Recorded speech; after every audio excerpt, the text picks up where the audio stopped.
Bom dia, boa tarde, boa noite, galera. Estou aqui para mais um vídeo na internet. Vamos começar o nosso vídeo. Bom, eu notei que nas últimas gravações estava dando uma microfonia do cacete. Mas eu espero que em dezembro agora eu vá comprar um microfone. Aí quando eu comprar um microfone aí eu vou dar uma aumentada na qualidade. E por enquanto não dá para fazer vídeos assim que nem eu fazia antigamente, com um vídeo eu passando no vídeo, certo? Tem que esperar mais um pouquinho para construir uma sala especial só para isso. Então isso demanda tempo para fazer isso. Hoje nós vamos conversar sobre Demócrito e Leucipo. Então vamos nessa, galera. Por que fala-se de Leucipo e não fala-se de Demócrito? Porque Leucipo foi que deu início à escola atomista. Embora todo mundo só dê a devida visão a Demócrito, porque ele foi o maior de todos eles, os atomistas, tal, mas todos eles, na verdade, eram corpos que ensinavam na escola lá, e o mestre era esse Leucipo. Ele é nativo de Mileto, ficou um tempo em Eleia, onde ele aprendeu as teorias de Parmênides, e depois foi para Abdera. E foi aí que começou a escola atomista. E aí é que vem um aluno Demócrito, que é aquele aluno nota 10. Basicamente seria isso. Só que toda a teoria de Demócrito, ela também não é só dele, entendeu? É da escola toda, a teoria dele. E o que seria essa teoria? Antes de começar, especificamente a gente vai ver que aqui é onde começa aquele ciclo das existências, como foi dito em Pitágoras. Aqui ele começa o descrédito. A linha do descrédito começa a seguir aqui, que teve o auge em Anaxágoras, mas ao invés de seguirem a linha de Anaxágoras, eles cortaram a linha de Anaxágoras, como vocês vão ver, e fizeram uma linha, vamos dizer assim, que está retrocedendo. A linha de retrocesso começa aqui em Demócrito, essa linha de retrocesso, e dessa linha aqui vai surgir a linha do desapego, ou seja, aqui é onde começou a merda. Praticamente é isso, aqui é onde começou a merda. E essa merda vai trazer consequências. Então, mas só que não seria necessário, que eu não vejo necessidade de seguir essa linha que vai vir agora, de retrocesso para vir Sócrates. Eu acredito que se a linha de Anaxágoras ainda assim conseguisse seguir, Sócrates ainda existiria. Pelo menos eu penso assim. E qual é a ideia deles? Vamos começar agora a falar sobre eles em si. Eles continuam com aquela ideia de agregação e desagregação do nascer e morrer. Ou seja, a ideia ainda continua. Nascer e morrer ainda é agregar e desagregar na visão deles. Ou seja, não vai para o não ser. A pessoa se transforma, ela não termina com o evento, que é o evento desencarnar. Mas a diferença aqui deles é que eles criaram um átomo. Que átomo seria o que? Aquilo que não se pode dividir. Ou seja, existe uma partícula que ela não pode se dividir.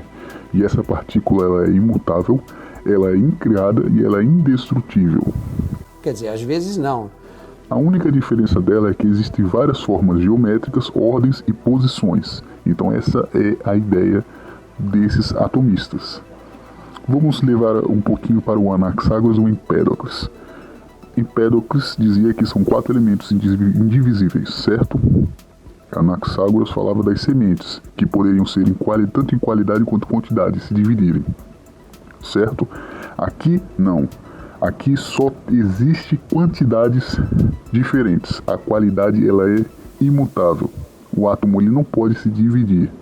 Ou seja, então, significa que ele é minúsculo, são minúsculas partículas que não podem ser divididas.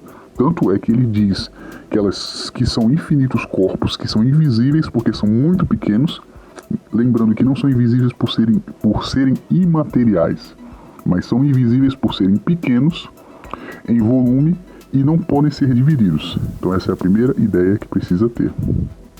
Então, para eles, essa ideia foi a que mais se aproximou de Parmênides. E é o ser como Parmênides, ele dizia. Ou seja, eles tentaram uma reaproximação das teorias de Parmênides, e foi aí que eles se lascaram. Porque Parmênides, ele deu uma ideia que não era para ser seguida à risca, e a ideia deles aqui é seguir à risca. Então aqui não vê-se que não existe a diferença entre não existe a diferença de qualidade. A qualidade é uma só, ela se mantém igual e indivisível. Agora a ordem e a geometria das figuras é que muda. Então essa é uma ideia essencial para vocês conseguirem entender como era visto aqui, porque aqui átomo é visto de um jeito e mais para frente vai ser visto de outro jeito. Então a ideia aqui é que todos esses átomos são ser, eles fazem parte de um uno, são vários unos pequenininhos que se juntam e formam um uno, só que eles não deixam de ser uno. Aí vem a grande questão, certo? Se eles são invisíveis, como ele disse, como eles podem ser percebidos? Aí Demócrito ele dizia, só pode ser percebido através da inteligência, ou seja, de se pensar nisso. Essa era a ideia que ele dizia, não tem como a gente verificar, só que a gente tem como, através do nosso raciocínio, a gente chegar a essa noção. É isso que ele queria dizer, quando ele dizia isso. Aí depois, eu vou passar para o próximo tópico, para a gente começar o próximo... que poça que eu tô dizendo, velho. Tô bem bêbado aqui. Eu só bebo latinha. Enfim, vamos começar o próximo tópico agora.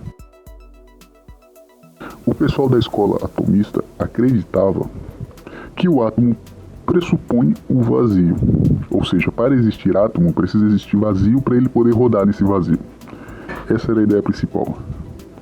E isso vai impulsionar a ciência moderna nesses três fatores, átomo, vazio e movimento, porque o átomo precisa de vazio para se movimentar. Essa era a ideia. Só que eu vou dar uma linkagem aqui para vocês sobre o espiritismo. É tipo o seguinte, a lógica disso não é necessário existir vazio, só é necessário existir elementos que não sejam tão densos. E um exemplo que eu vou dizer para vocês é a água. A gente consegue nadar na água, certo? A gente consegue se movimentar na água, mesmo ela sendo matéria. Ou seja, ela é através da densidade que os corpos se movimentam. Então a liberdade dos corpos tem a ver com a densidade de elementos. Não é necessário existir vazio, só é necessário existir coisas que não tenham tanta densidade para a gente se movimentar. Então esse é o link que não faz parte daqui, tá certo? Você não é tão bom assim, é um fracassado. Não faz parte da ideia deles. Só que o que eu estou dizendo é que não precisa existir vazio. Os fenômenos, eles não foram falados nem por Empédocles, nem por Anaxágoras. Só Demócrito que ele chegou a falar sobre a questão dos fenômenos, que são os fatos. E ele dizia o seguinte, que o caminho da verdade é apenas o átomo e o vazio. O resto é tudo miragem e diversificação de ordem de posição. Que ele basicamente dizia isso, que a única verdade é isso, que os átomos existem e o vazio existe. Se ele fosse levar para os dias de hoje, ele estaria dizendo o seguinte, que a verdade é só aquilo que é essencial, como por exemplo, a água é da cor que eu estou vendo. Basicamente é isso, a água eu estou vendo uma cadeira que ela é amarela, pronto, é isso. A única verdade que eu posso ter é essa. O resto é tudo putaria. Basicamente era isso que ele quis dizer sobre a verdade. O resto é tudo opinião. A única verdade que a gente pode ter certeza são aquelas verificáveis e que a gente vê pela lógica.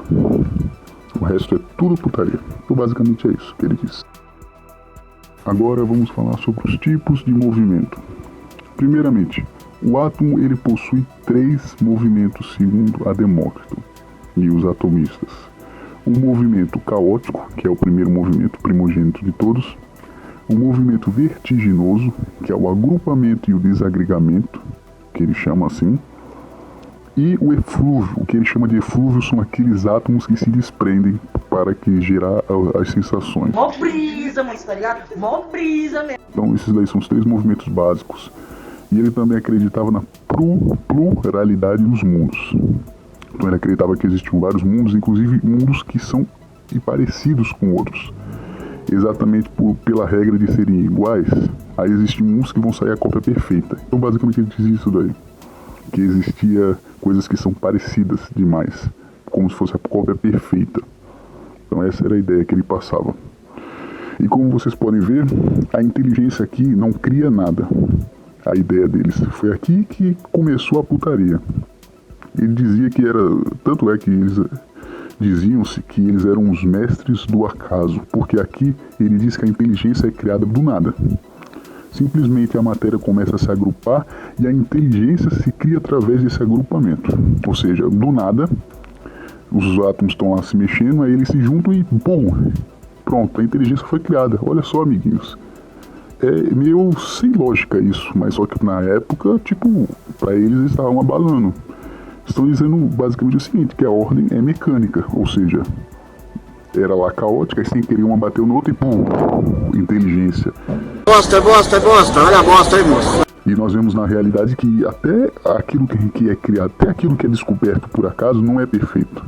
E a gente vê que tudo que é criado, por exemplo, todos os mecanismos, por mais simples que sejam, eles têm uma perfeição muito grande. E uma perfeição de adaptar-se muito grande para ser o acaso. Mesmo assim, mesmo dizendo que a inteligência era criada por acaso, assim, foi um erro tal, um erro que aconteceu aí, pisou na merda e criou a inteligência, pronto. Mas ele dizia que existiam átomos divinos, privilegiados, alguns diziam isso daí, né?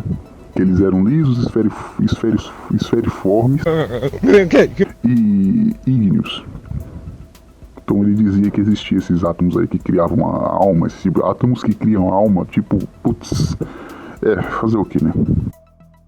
Demócrito disse, e os atomistas, que a gente conhece as coisas pelos eflúvios, que foi falado anteriormente, que é o movimento dos átomos que se desprendem e chegam aos nossos sentidos, assim como Empédocles também dizia.